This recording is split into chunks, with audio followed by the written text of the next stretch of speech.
श्री कृष्ण द्वारका में रानी सत्यभामा के साथ सिंहासन पर विराजमान थे। सुदर्शन चक्र और गरुड़ भी वहां पर उपस्थित थे।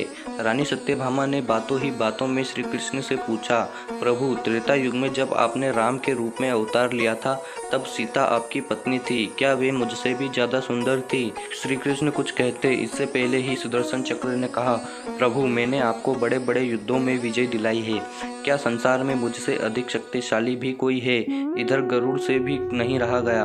वे बोले, प्रभु, क्या संसार में मुझसे अधिक तेज गति से कोई उड़ सकता है क्या? कृष्ण जी तीनों की बातें सुनकर मुस्कुरा दिए। वे समझ गए कि तीनों को अपने अपने गुणों का अभिमान हो गया है।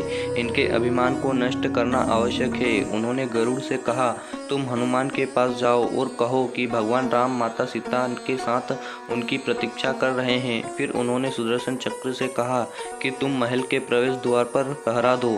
ध्यान रहे कि मेरी आज्ञा के बिना महल में कोई प्रवेश नहीं कर पाए। फिर सत्यभामा से कहा कि आप सीता के रूप में तैयार होकर आ जाओ। श्री कृष्ण ने भगवान राम का रूप धारण कर लिया। गरुड़ ने हनुमान के पास पहुंचकर कहा, वानर श्रेष्ठ, भगवान राम सीता के साथ आपके द्वारका में मिलना चाहते हैं। आप मेरे साथ चलिए, मैं आपको अपनी पीठ पर बिठाकर वहां शीघ्र ले जाऊंगा।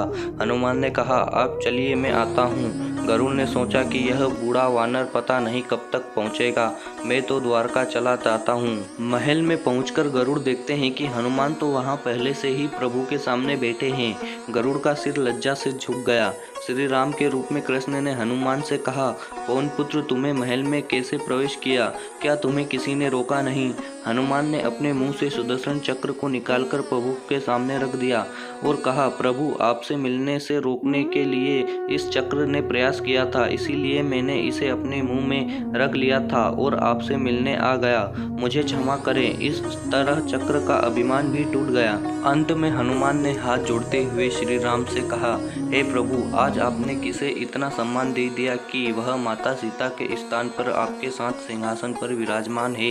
इसी तरह रानी सत्यभामा और गरुड़ और सुदर्शन चक्र तीनों का गर्व चूर चूर हो गया। वे तीनों समझ गए कि भगवान ने उनका अभिमान दूर करने के लिए यह लीला रची थी। वे तीनों भगवान के चरणों में झुक गए। तो मित्रों, इस कहानी को जानकर आपको समझ में आ ही गया होगा कि अपने गुणों के ऊपर कभी अभिमान नहीं करना चाहिए। अगर वीडियो पसंद आई हो तो अपनी राय कमेंट में ज़रूर बताएं और वीडियो को लाइक और शेयर और सब्सक्राइब करना ना भूलें।